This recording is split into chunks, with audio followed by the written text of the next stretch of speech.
মমতাৰ চিঠি কবি হেম বৰুৱা মৰমৰ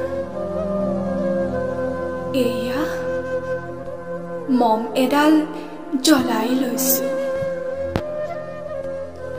আজি বহুত দিনৰ মূৰত তোমালৈ চিঠি লেখো বুলি বাহিৰৰ উৰুঙা বতাহ জাকে মমডাল আহি কোবাইছেহি চাওঁ খিৰিকীখন জপাই দিওঁ 7 বছৰৰ আগৰ কথাবোৰ তোমাৰ বাৰু মনত আছেনে আমি যে নতুন জীৱনটোৰ পাতনি মেলিছিলো মোৰ গাত সেই অচিনাকি নিচা বাৰুকৈয়ে লাগিছিল সিদিনা আছিল কাতিৰ কুঁৱলী সনা এটা কোমল পুৱা পদূলিত তলসৰা শেৱালিবোৰ উপচি আছিল আৰু সন্ধিয়া মই তোমালোকৰ ঘৰলৈ নকৈ আহিবৰ দিনা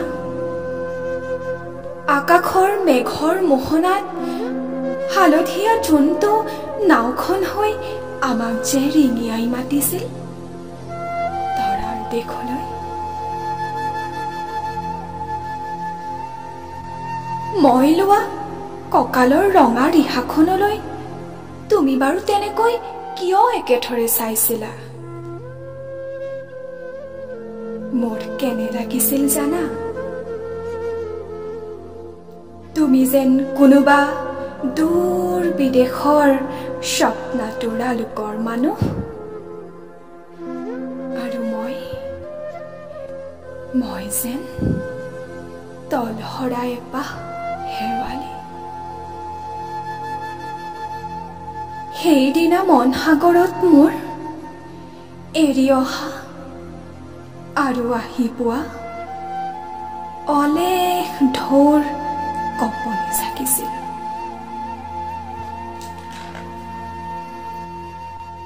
তোমাৰ জানো এইবোৰ কথা মনত নাই আমাৰ দেউতাই যে চিঠিত লিখিছিল আই তই নতুন ঘৰত হাঁহি মাতি থাকিবি এইবোৰ 7 বছৰৰ আগৰ কথা মোৰ যে সকলোবোৰ পুৰাণৰ সাধু যেন লাগে জেঠমহীয়া দেউতাৰ বছৰেকীয়া হৈ গ'ল তোমাৰ বাবুল এতিয়া বৰটো হৈছে তাৰ ওপৰ পাৰিত এধানিমান ডালিম গুটি যেন দাঁত অকণি গজিছে সি মোক একেবাৰে এৰিকে নিদিয়ে কেতিয়াবা মোৰ যে ইমান খং উঠে তুমি নাই নহয় সেইকাৰণে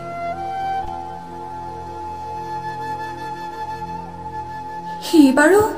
মোৰ বগা হাতযোৰলৈ এনেদৰে তথা লাগি চাই থাকে কিয় তাৰ বজাৰে পৰা এইযোৰ কাপোৰ চিনাকি সেইকাৰণে নহয়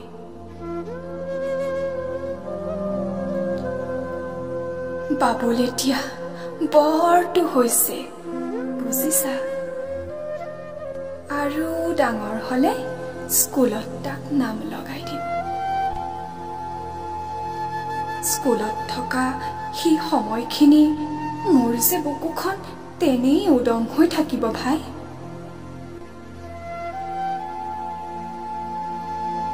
আৰু কি লিখিম বিশেষ একো নাই